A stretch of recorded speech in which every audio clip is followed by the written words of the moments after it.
Vince, are you ready for rapid fire? Boom, baby. Let's go. All right. Let's go. So we did it a little bit differently this Monday. The last couple of Mondays, we've been starting the show with our college football playoff predictions. What is the bracket? What are the seeds going to look like? What's the bracket going to look like? This is the last ranking coming out Tuesday before next weekend's post-conference championship game rankings. That'll be the real deal. This is the final warm-up act. Okay. All right. So I want to see what you got here. Okay. Let me pull it up here because, of course, I left my notebook in the other room. It's okay. But that's okay. I've got it because I sent a picture of it to Brian. So I should be okay. So I can pull it up here. Here it is. Okay. So the biggest – okay, so what are the questions going in? I think that's the rub, right? What are the questions? So question number one, how far down does Ohio State fall after losing to Michigan? Right. I think that's the biggest question mark. Okay. The next question is how far down does Miami fall after losing to Syracuse? Right. The third question, which is not as important as the other two, is does Notre Dame finally jump Penn State this week, or is it going to stay the same? Okay. Those are the three questions for me as I was filling out my top 15. Okay. My answers to those questions based on what has transpired so far with the committee. My answers to those questions, I have Ohio State falling to 7 behind. That's what I've got. That SEC block, right? It was a bigger block before. Georgia and Tennessee. Yeah, I've got Georgia and Tennessee at 5 and 6. Yes. Is that what you've got? I do. So now that block is now 2 teams because other teams are falling by the wayside. Yeah. Because remember, it was a 5-team block 2 weeks ago, and now it has shrunk to a 2-team block. But I still feel like Ohio State will fall behind both of those teams. So Ohio State 7. The Southeastern block is crumbling. It really is, man. It really is like the Berlin Wall. It's coming down. That's right. Alabama fell, and the Southeastern block has just fallen behind them. You know, they were the wall holding everyone out for so long. Now, here's the other piece of the puzzle, right? So Miami, where do they fall? Hold it. Did you say Ohio State at number 7? I just wanted to make sure. Okay. Yep. So we both got Georgia, Tennessee, Ohio State 5, 6, and 7. So correct. We're in that same range. Okay. Yes, sir. How far? I dropped Miami to 15. How far did you drop? I dropped them to 13. Okay. So, but they're still out. Like here's the thing. And this is why this Tuesday ranking is going to be so important because everybody's talking about, well, the ACC could still get 3 teams. No, they can't. And I will find it fascinating if they don't drop Miami to out this week, because if they drop them to 12, 13 in that neighborhood, they're not making the playoff because they're idle this coming weekend, and they're not going to leap other idle teams. You know, that's just not going to happen. They're not going to leap idle teams. So I think Miami's out at this point. I do too. How high do you have SMU? Because I think that's a question, because you just said you don't think the ACC is going to get 2 teams. Obviously, if Clemson beats SMU, that would be the scenario you're talking about. So where do you have SMU right now? So I said they're not going to get 3 teams. There's a chance 3. I'm sorry. 2. I thought you said 2. Yeah. Okay. No, that's okay. I said, yeah. So there's a chance. There's no way they're getting 3. No. Somebody said that like today on some show. I was like, what are you talking about? Miami's out. But anyway, I have SMU at 8, right behind Ohio State. That's where I have them. We're pretty lockstep on everything that we've said. Yeah. And the reason I have them at 8 is because, look, they're beating the crap out of teams. I mean, they are winning big. They're doing what they're supposed to do. You know, if they're a conference champion, it's not going to matter where they're ranked because they're going to leapfrog everybody to one of the top 4, or they might nestle in right there, like in the 6, 7, 8 range. That's a possibility if they win. And that's a possibility if they end up being the 5th ranked conference champion. That's a possibility. Now, what are they going to do with the Big 12 champion? That's the biggest thing. Also, if you're Boise State, right? So you've got Arizona State and Iowa State playing each other. That's a ranked matchup. Right. So does the winner get a little extra oomph? Like if Arizona State wins that game, are they going to leapfrog Boise State? That's the question. I don't think so. I don't think they should. There's a lot of people I think they deserve to. I know they've got one more loss. Yeah. But we can talk about the overall quality of the Big 12. It's a competitive conference. I do think that, like who Arizona State has played and who Arizona State has beaten, I think both of those things favor Arizona State over Boise State. Okay. So that means Arizona Boise State, just like Penn State, is propped up by who they lost to as much as anything else. That's fair. That's fair. And the thing about Penn State is they'll have more losses than Boise State if Boise State wins theirs. And yeah, but anyway, that's for next week's discussion. Where do you have Arizona State? Because if you have SMU 8, Jesse says Dabo's not losing to SMU. I don't know about that, but we'll see. Where do I have Boise? Yeah, where do you have Boise and where do you have Arizona State? So here I'll go backwards from 15. I'll go ahead and go through this. So I've got Miami at 15. Okay. I've got South Carolina at 14. I've got Arizona State 13, Ole Miss 12, Alabama 11. I've got Boise State 10.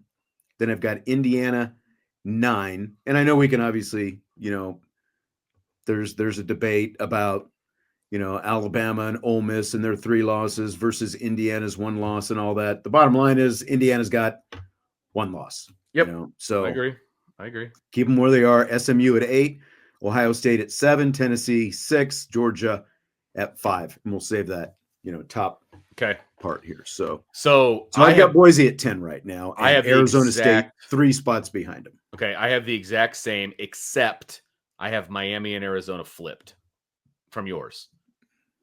Oh, so you have Miami and Arizona State flipped is what you said? Yeah. Yep. Okay. So I've got Miami 13, Arizona State 15, and I believe you have Arizona State 13 and Miami 15. So that's correct. The only difference. Everything else is lockstep up to 5.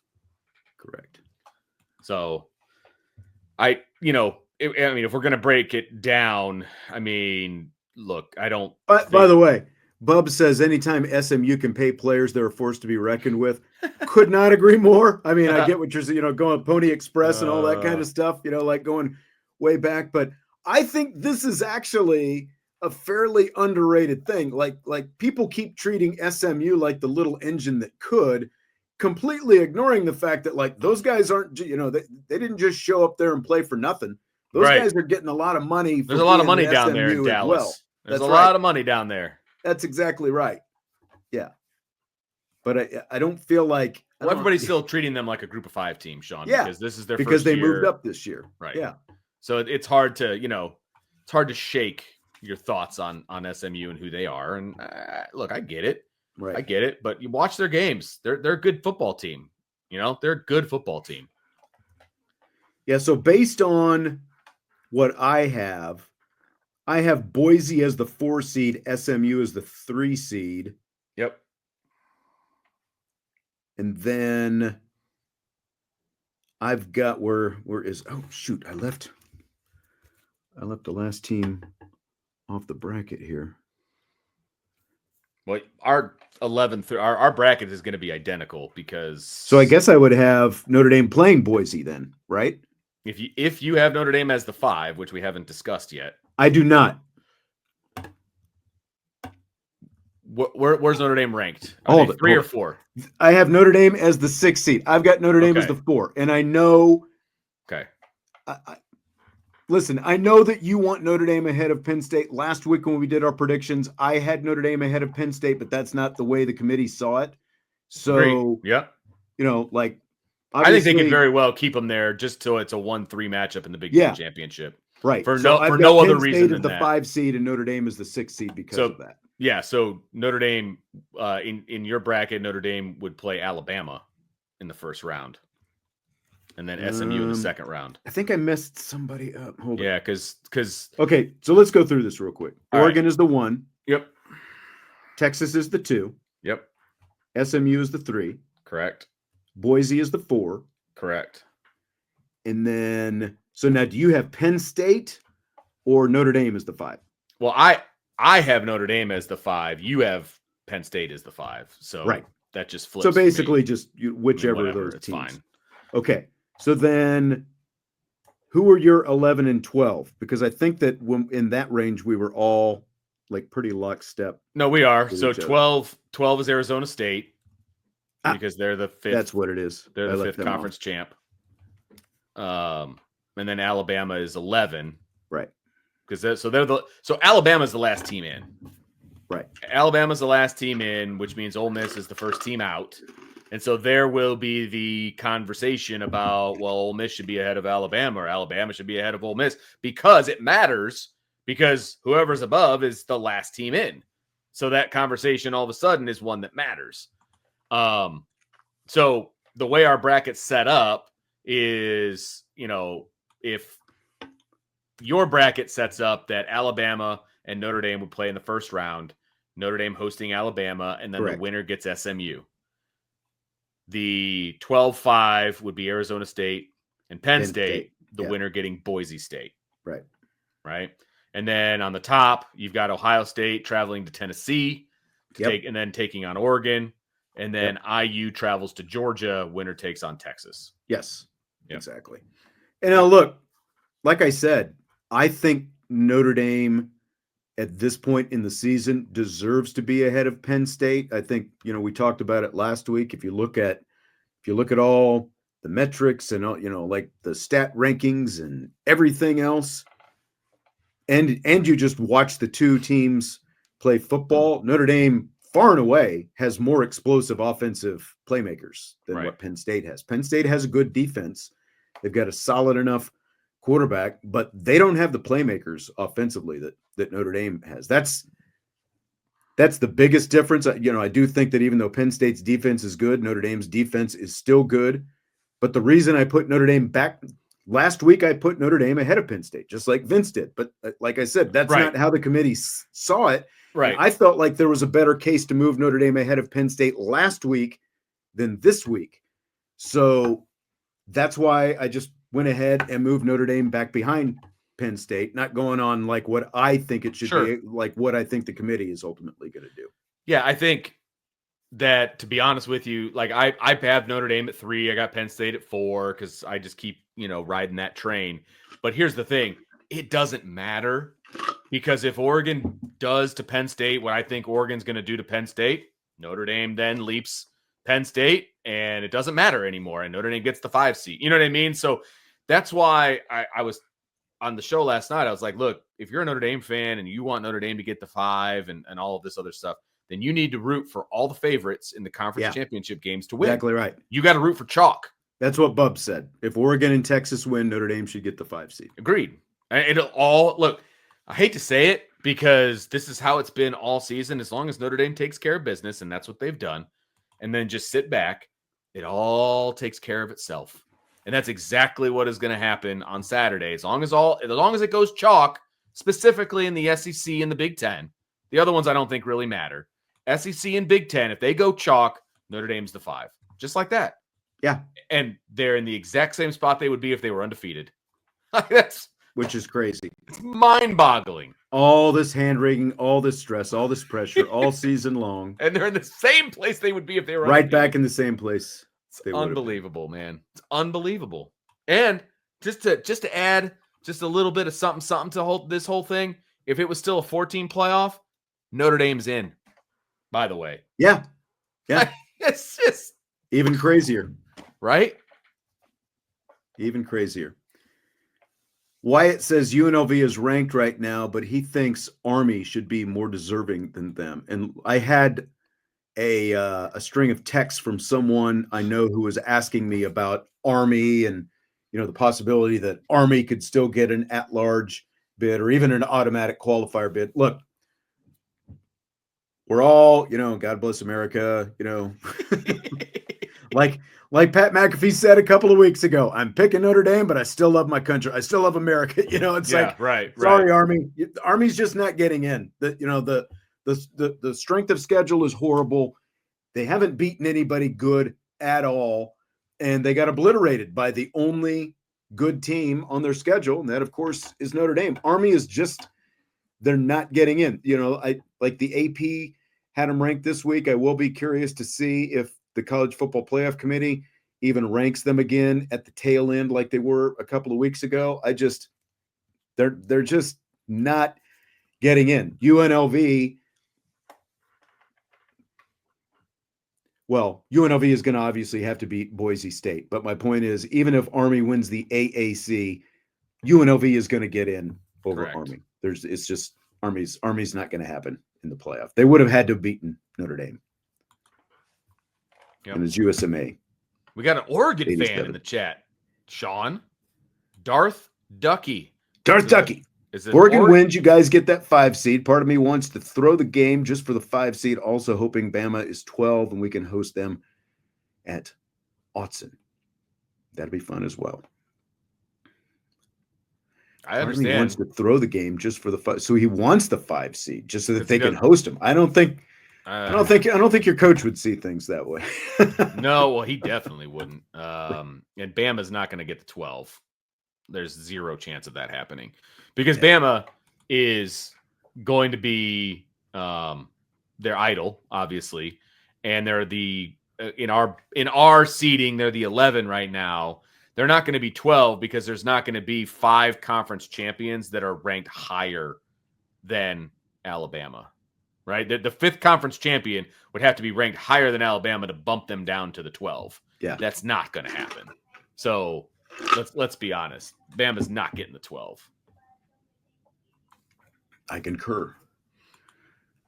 So there was something Fred G. Sanford said it before saying it again. Don't be surprised if we go after Miller Moss in the portal. No, Fred, that's never going to happen. Ever. They're not taking a quarterback that got benched when they have talent in their own room.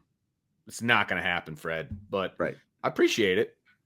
I appreciate you. Look, the pretty consistent refrain that we've heard is, Riley Leonard was going to be kind of the last portal bridge. And now the way they've recruited this room, it's in a lot different shape than it was 3 years ago. And look, I don't see that happening. No. Next year. I don't see that. And here's the thing. Is there a chance that Notre Dame hits the portal for a quarterback for depth, depending on if somebody leaves?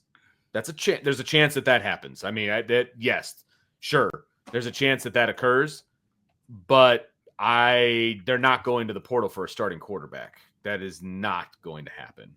I'm sorry. I am much like USMA reminding Vince about the Denbrock situation. I get it. I am much more convinced about this one. Thank you. Like two completely different things. I thought you were going As I said earlier in the show, Vince will run around his house at midnight in his birthday suit if either CJ Carr or Kenny Minchie is not starting the season opener next year. Non-injury. And I take that bet with open eyes, man, wide open eyes. That's why I felt confident.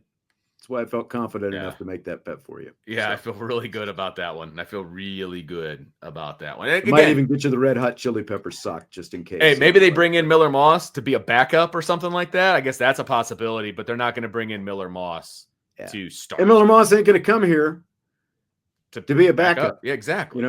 Right. Like he's leaving USC because he obviously thinks that he can start, but right. Like I said, there's plenty of other places that would be more than happy to take Miller Moss as their quarterback. Notre Dame isn't one of them. Correctamundo. This is correct, Brent. Marcus Freeman believes the next starting quarterback is on the roster. And you know who else believes that? Mike Denbrock. And you know who else believes that? Gino Guidugli. Guidugli. That's exactly right. All those people believe that is the case. I don't doubt this, DK, that he goes to an SEC team. It's definitely possible. Not doubt that at all. Wouldn't doubt that, Ole Miss is high on the list. So Marcus Freeman was asked about Christian Gray's play after the game Saturday. Yeah, he had to reload. You hear me say that all the time, reload. Get your mind back to the place where it needs to be so you can execute. Right, and that was a challenge I had for the team before the game, but him specifically. Hey, reload. Don't let the last play affect the next play. And when there was a play in the first half, I thought it did. It was after the big catch.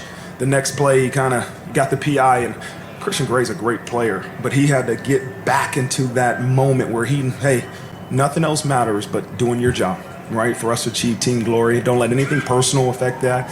And I'm proud of him because he did. He has faith, and he's a really good player, and he went and showed that in the second half. So, Vince, do you feel any differently about Christian Gray after watching him Saturday?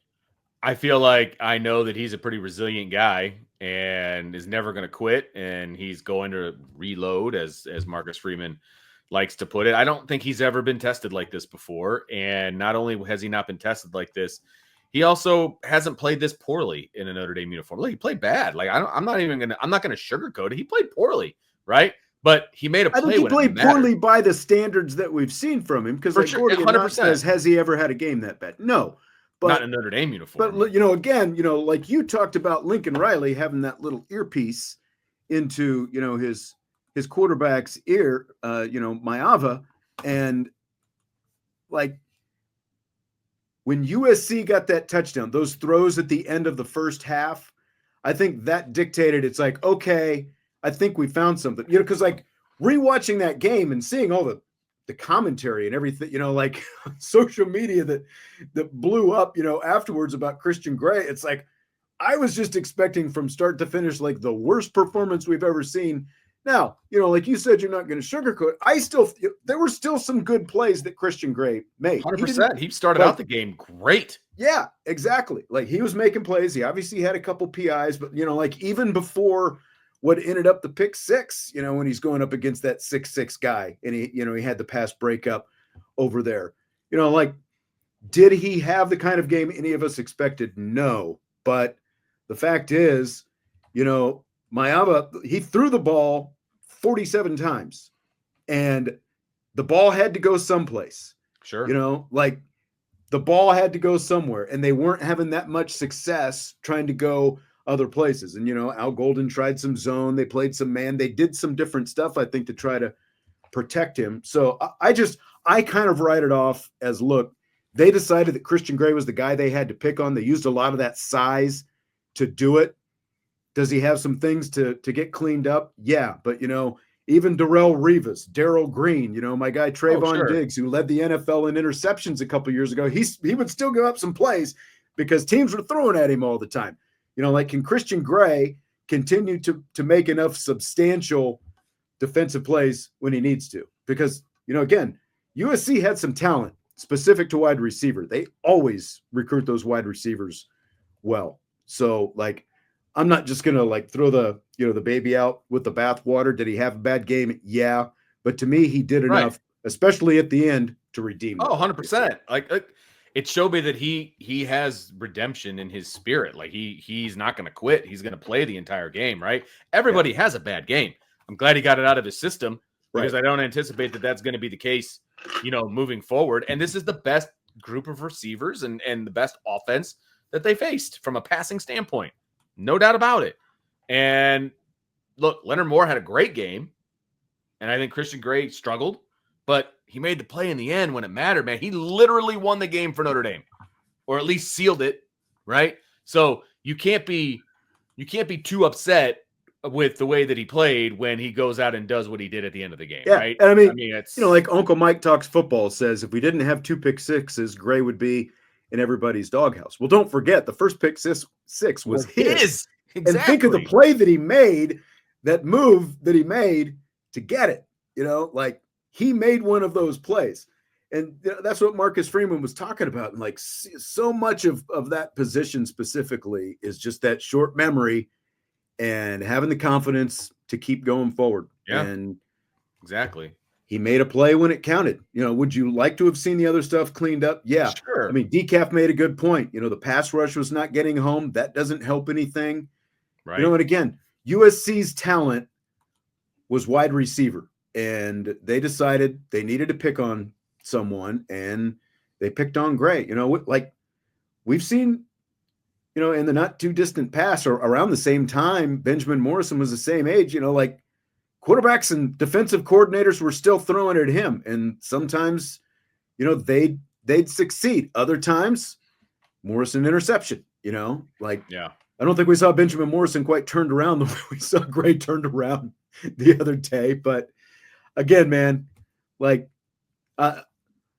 I think it's a great learning experience for him to go up against. Those are probably, I won't even say probably, those were the best receivers, maybe other than Louisville and USC, the best receivers that Notre Dame has seen all season.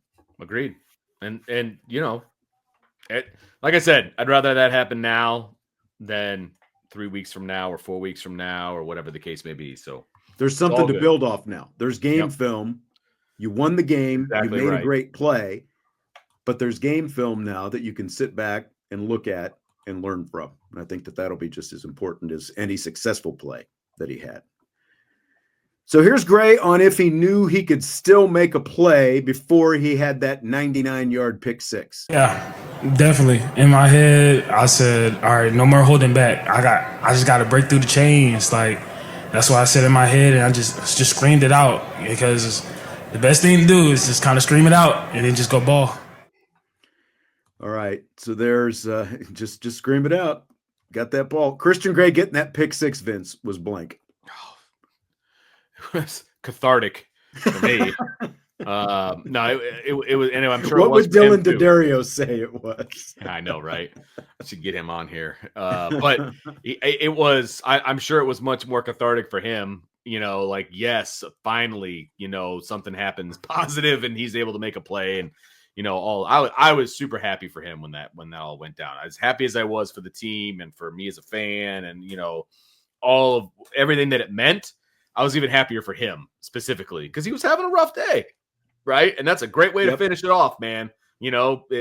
Last play. That's the one that matters. That's right. Like if I'm going to use a baseball analogy, like you can swing and miss twice and still hit a home run before you're out, right? Or you can have an 0 for 3 day and strike out all 3 times and still hit the game-winning home run, which I think, was something along the lines of what Pete Alonso did in the playoffs against the Phillies, a month and a half or whatever ago. Like he wasn't having a great game up until that. And that's the great thing, about sports to me, Vince, is you can look absolutely brutal on the one hand and then turn around and flip it and come out with a heroic play like that. And that's what he did, and again, it's just like, you got to keep plugging away, man. And these guys are so young and so talented. And that's part of the deal as well. And they're also so well coached, and that goes a long way. So agreed.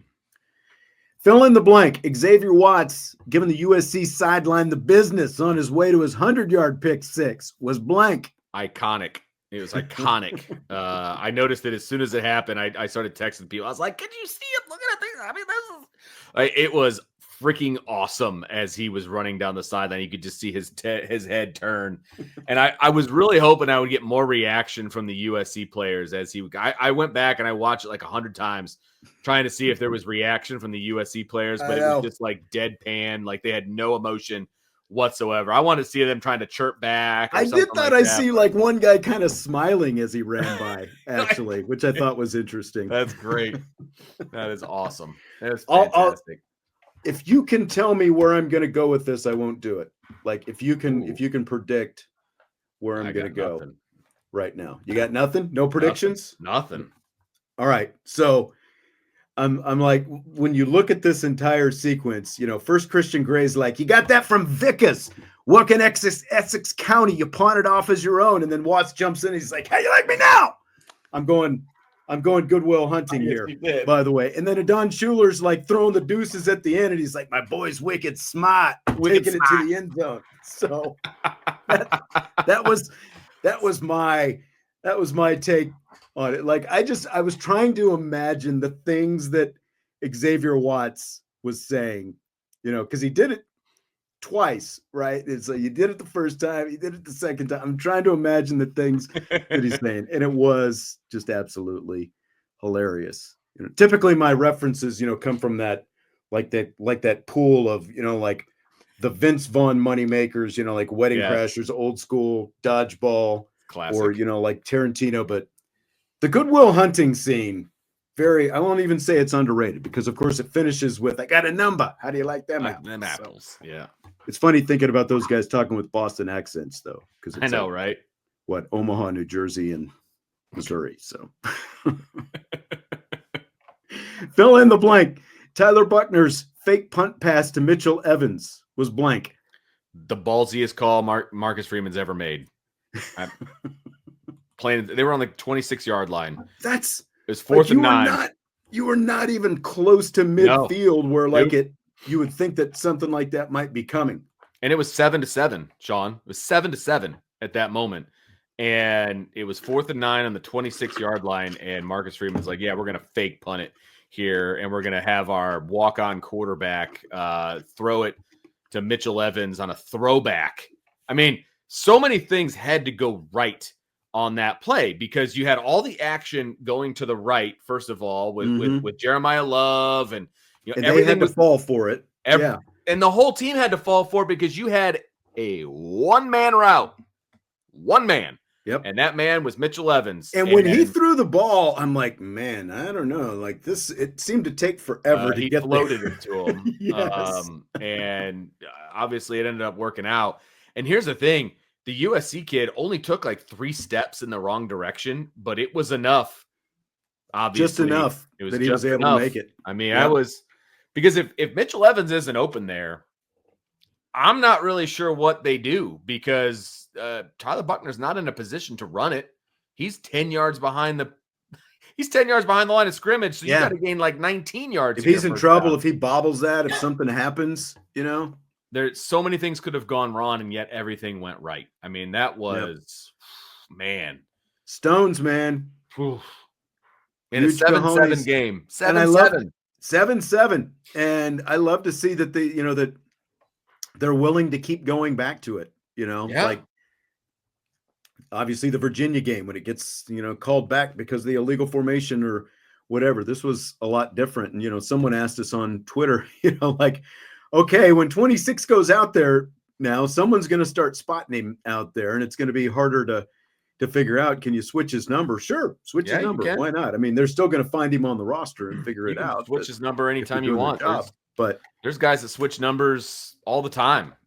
Justin Fisher switched his number in the middle of the season because he was the same number as Kennedy Urlacher, and they were both on the kickoff team, so he had to switch his number. Like it happens all the time. You could do that. You don't have to announce it to anybody. I mean, you can do it, and you can just be a different number, and it doesn't really make any bit of difference. One of these days, they're actually because they can even switch it during the game. That whole remember the fiasco with like the Lions and the Cowboys last year on that. Like the guy with a different number reporting and you can switch number jerseys during the game, especially and then in college you can to make sure that you don't have duplicate guys with the same numbers and stuff like that. You just have, like you said, you have to announce it. So, one of these days, the last 2 punt fakes have been action to the right. Actually, the ball goes to the left, right? One of these days, the action is going to go to the right and it's going to stay to the right, but we'll see if that ever actually takes place. The attention's always on Jeremiah Love. That's the thing. Both times, I believe Jeremiah Love was in the action that goes to the right, and then they come back to the left. So, yeah. Herrick said that Buchner hadn't thrown a pass from scrimmage in a year and a month. And, look, you've got an incredible athlete who's a walk-on. Yeah. We've seen him do some other stuff out there on special teams, and he's run the scout team against the 2 service academies. But, it's like you can have the stones to call the fakes, but they've still got to work as well. And when you got an athlete like that, it ups your certainty. You're not just asking the punter to make that throw, like some special teams units that you see do. 100%. It's like you're trusting a guy who's actually played frickin' quarterback and won a lot of football games, to be honest with you, and thrown a lot of touchdown passes and run for a lot of touchdowns. And so he's an athlete who can get the ball where it needs to go. Thank you very much, Tom. We appreciate you and appreciate all those super chats we've been seeing today as well. Appreciate everybody watching and listening today. I mean, if you can't have fun when the regular season's over and they're going to the playoff, when are you going to have fun talking about football? 11-1, baby. 11-1. I texted Brian yesterday. I was like, so is it too early to start talking about bowl travel? He goes, I guarantee you can go to the first one. Thanks, buddy. All right, then. All right. I'll take it.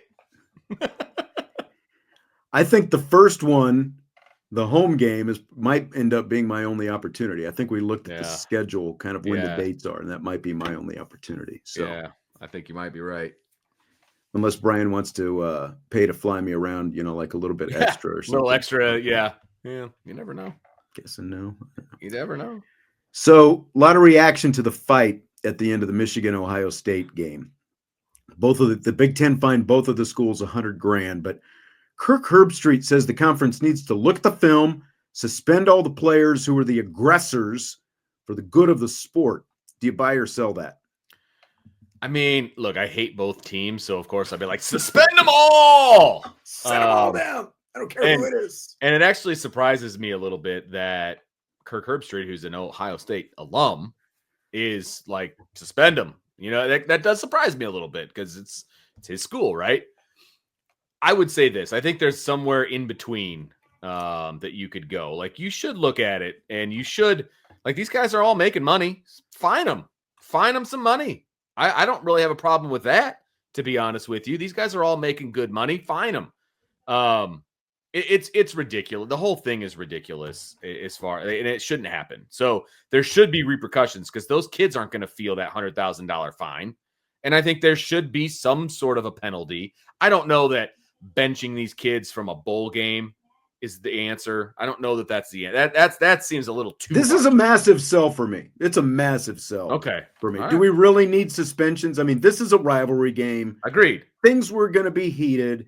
And, like, we were all there. I think you were there when Michigan State tried to plant the flag, in Notre Dame Stadium several years ago. Yeah. I think you were, maybe that was a I little remember bit it. before you were there. Didn't Boston College do the same thing? They were taking turf from Notre Dame Boston Stadium. College trying to rip, it's like this isn't a people new are going to thing. get pretty emotional after a rivalry game. Now, I have a bigger problem with Ryan Day just standing there and look like he was. I know. I guess he was shell-shocked, but it's like, how about you control your team? You're standing Exactly. right there. How about you control your team? The conference already fined each of them $100,000. I like doing that better than suspending the players. I mean, I don't necessarily have now, again, like if you're going to tell me like this specific Ohio State player did this or whatever, but it's like you want to plant that ugly thing on this field right now, like the guy who grabbed the flag and the pole away from it, like I've got no problem with. Obviously things got a little crazy after that. I've got a bigger problem with the security guys with the freaking spraying the pepper spray on everybody after it looked like the fight was basically kind of toned down at that point. And all of a sudden the guy starts pepper spraying everybody. Like, come on. It's still college football. And like Stymie said, there were a lot of other games where things got chippy over the weekend, but that happens. They are rivalry games. You don't want to do you really want to take that out of college football? I'm not saying that it's good that it escalates it into an actual fight, but you don't want to take that spirit out of college football. So it's a no-go for me. Like to actually see the players suspended. Right. I completely agree with that. It's one thing it happens during the game, but this was after the game. But I don't have a problem with some fines. I'm not going to lie. No. I don't have a problem with that. Get the schools in the pocketbook. Yeah. If they can make the money, they can spend the money. I'm cool with the fine. I'm talking about fining some players. I'm cool with that too. Yeah. These, and I'm guessing, look, every player on Notre Dame's team makes something, right? Fine them $1,000. You know what I mean? It doesn't have to be a huge sum, but I think there needs to be something. You know what I mean? Just to like the next time that happens, maybe like, well, I don't want to lose $1,000, so maybe I'm not. I think that like once revenue sharing comes, that'll be an interesting conversation because that's coming next. Like with NIL, it's different because those are obviously supposed to come from third party sources, but now with revenue sharing, it's coming directly from the school. So yeah. Be curious, I don't know what the wording in any of that looks like, but I would be curious to see if that's something that's a possibility. I agree with you completely. Suspensions are ridiculous. Like that's taking it way too far. Way too far. Yeah. So Notre Dame flipped the number one punter in the nation from Wisconsin today, Eric Schmidt. Let's go live to Vince DeDario for all the details. Kid's a stud, man. I've seen him kick twice in person. Once at the Notre Dame specialist camp, and then once down in Tennessee for the big national camp. that the Coles kicking people run. Kid's a stud. He's a big kid, first of all. Like, he's a big kid. He's big and thick. He looks like a defensive lineman, essentially. He can kick the ball a mile. I put it on the board today. His charted kickoff was 91 yards, Sean. 91 yards, his kickoff. Wow. Like, the kid's got a massive leg.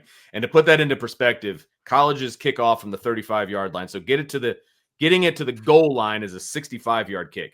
Getting it to the back of the goal of the end zone is a 75-yard kick. He was kicking it 90 yards, 91 yards. Like, the kid has a massive leg. I don't know how accurate he is, because obviously all of the highlights and all of the video and all of that are makes from a place kicking standpoint, but he doesn't focus on place kicking. He place kicked for his high school. He kicked a 55-yarder. He obviously has a big leg, right? But he focuses on punting and kicking off, right? So I'm curious to see, how that matriculates to Notre Dame. Is he going to focus on all three now? I don't think he was brought in to be the kicker. So seems like punter is like, yes, at the front of the title. Punter, right? And kickoff. Like, he's a punter and a kickoff specialist. Again, can he kick? Yeah, all punters can kick. All kickers can punt, right? It's just a matter of what are you focusing on. I never saw him kick a field goal. He was always just punting at these camps and stuff. He's a punter and a kickoff guy. So, well, and this is Goins' only year, right, left. He could easily be the kickoff guy next year, easily. Right. And and so that Biaggi said last week that James Rendell the NCAA has given him at least one more season. They're still working on two, but if it's only one, that's perfect. Then you've got this guy, because then like USMA 87 was saying, not going for the portal kicker No, they're still going to the portal for a kicker. Yeah, I almost guarantee it. Because I agree with what you're saying. I think that the punter now is taken care of, and then this guy Schmidt is at least the kickoff guy for the next couple of years potentially, and then you still go to the portal for a proven field goal guy. Yep, I absolutely think that is what is going to take place, and here's the other thing I do want to dispel the myth that Notre Dame decided to go for a high school kid because of the kicking woes that have taken place at Notre Dame. Eric Schmidt has been on the radar for Notre Dame, and he's been offered by Notre Dame forever. Like, he was offered by Notre Dame before he committed to Wisconsin. So we're talking like back in last spring he was offered. Notre Dame's still going to go after portal kickers. That's still what they do. Like, Marty Biaggi said that to me. He's like, we go for portal kick. We want proven guys that can do it. And so they're still going to do that. But a kid like this only comes around once in a while.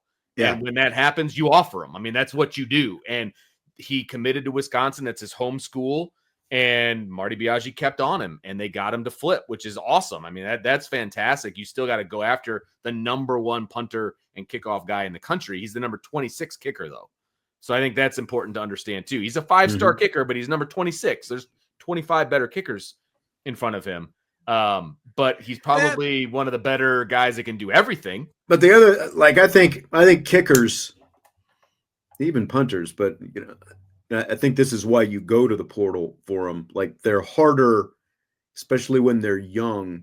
Like, they're harder to really know what you're going to get until they're on campus. 100% for you. 100%. So, Herrick, I hope you were listening, because I just explained it all. But he is primarily a punter and a kickoff guy who can kick field goals. I just don't know that that's going to be the focus when he comes to Notre Dame. Maybe it will be.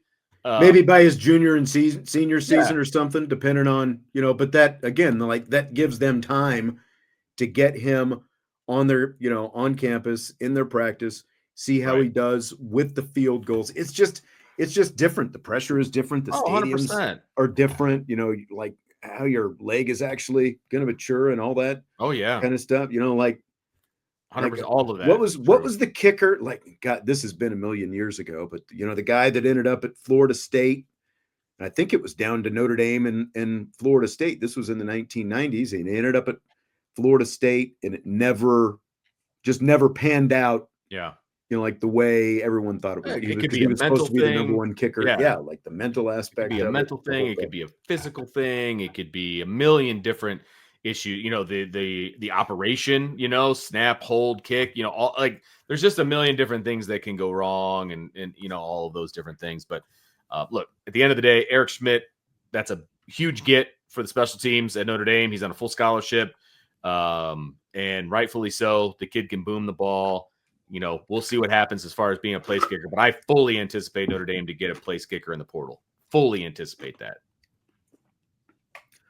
The least surprising news since Vince DeDario voting Notre Dame number 1 in his latest poll, Matt Eberflus, fired by the Chicago Bears. It's the first time we've had to talk about it. Thank you, Michael. Scott Bentley. Wow. There you go. Impressive. Well done. Man, how was your Thanksgiving, by the way, watching that? Were you watching it with your father-in-law? Yeah, who's a Lions fan. I know. I had already properly prepared myself for what I was about to witness. And then they gave me hope. And then it got pulled out from under me like a rug. It's a dangerous thing, Vince. I know. Hope is a very dangerous thing. Look, he deserved to go. Like that last 32 seconds was I've seen middle school games called better in the last 32 seconds. I mean, that was unbelievable to me. It was unbelievable. At some point, you obviously, like let's say when the freaking clock gets to 10 or 12, like you've got to do it because that still gives you a time to run a play. And if the play, is ineffective, then, like if it's incomplete, for example, the clock is stopped. Right. And I know it would have been a long field goal, but at least you still got a chance. It was 4th and 1, I do believe, and they never got a playoff. Oh, that's true. It was 4th down. It's 4th and 1. Like I would have run up to the ball, snuck it, got the first down, run a play or call timeout there. Like so many different things you could have done that they didn't do. Okay.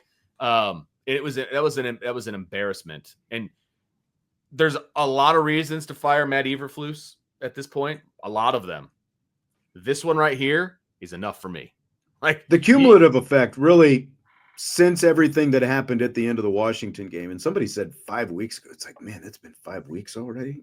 Talk about but starting with that and leading up to this, apparently, and apparently there was, pretty close to a bloodletting in the locker room afterwards, people just going off about, what the hell are you doing? And, whatever else. And once that happens, especially in the NFL, you can't come back from that. Done. Yeah. It's over. And I think he'd already started to lose the locker room anyway. Exactly. And that's what I'm saying. Starting with that Washington game. Oh, yeah. Everything leading up to that. And then you do that. There's just no way. The guy is just, he proved time and time again that he is not a game manager. And correct. That's, as a head coach, that sits pretty high on the list. You're going to be judged by that. And I said all along, I just, from watching that Hard Knocks, I was not impressed with what I saw of the guy. He between that and what we've seen him as a head coach his first couple seasons, there was just he seemed like an okay head coach, but there was nothing inspiring about the guy. And when you're drafting a quarterback number 1 overall, and you're essentially letting the quarterback make the call on, are you going to take a quarterback or an offensive lineman, and you sign off on the quarterback. Now the general manager had to as well, but just bad decision after bad decision. Yeah. He absolutely deserved to go long time ago.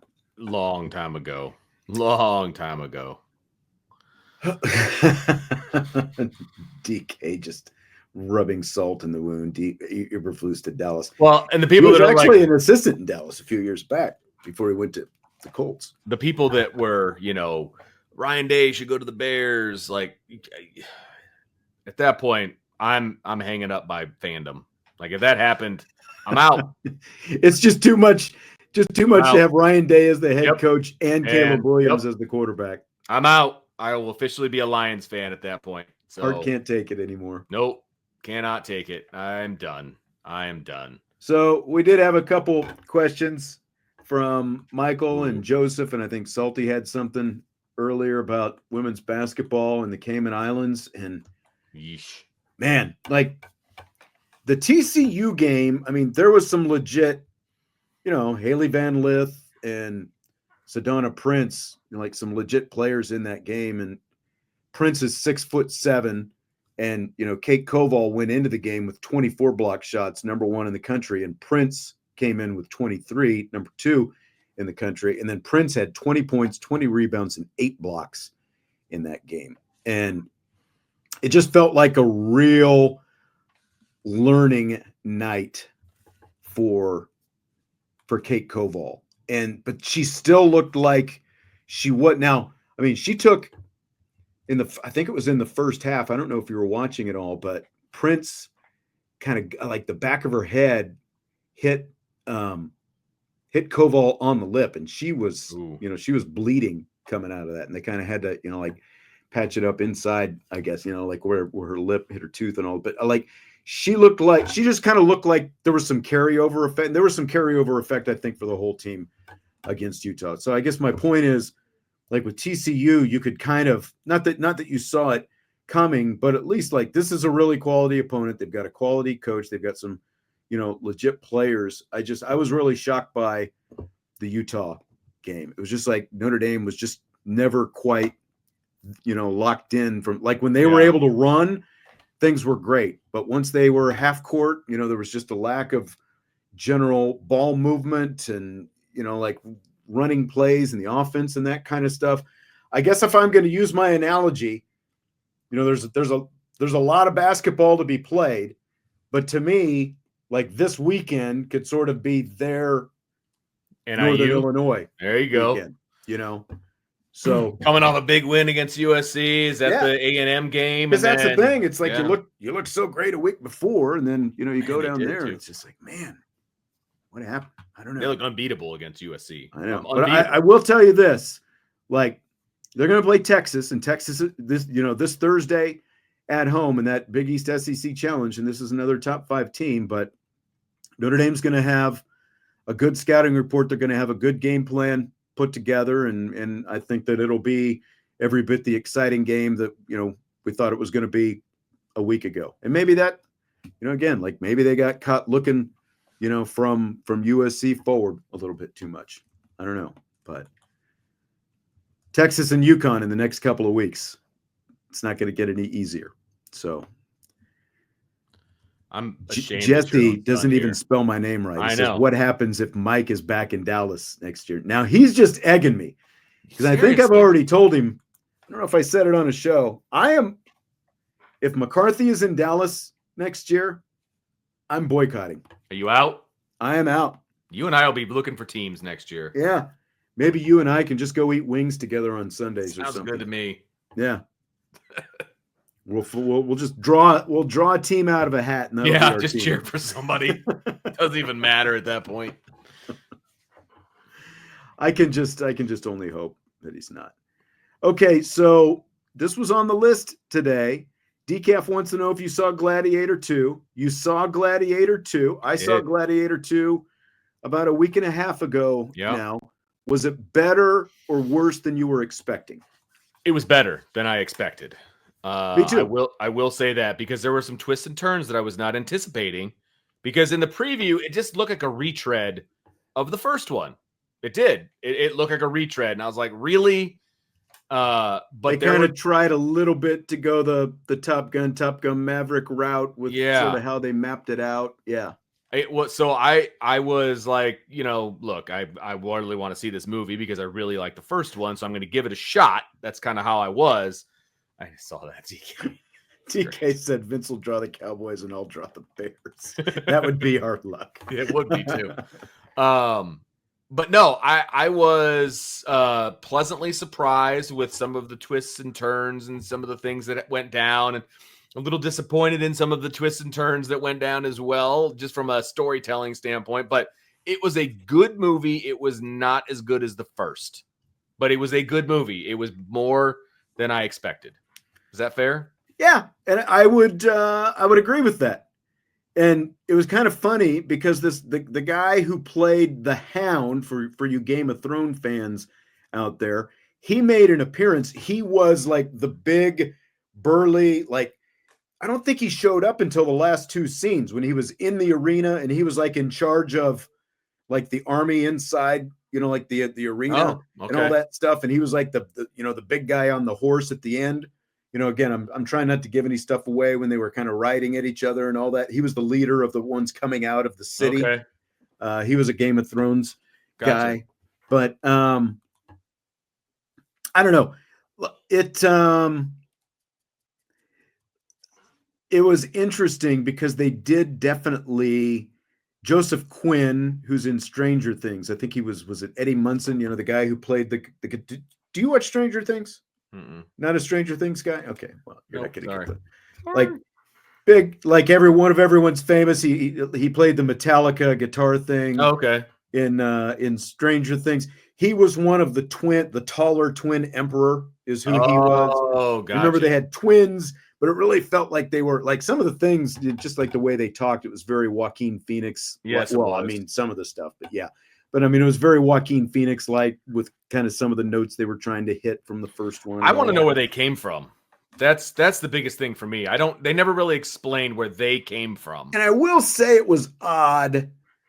And this is not shade at Connie Nielsen. We all look different than 25 years ago when the original was made.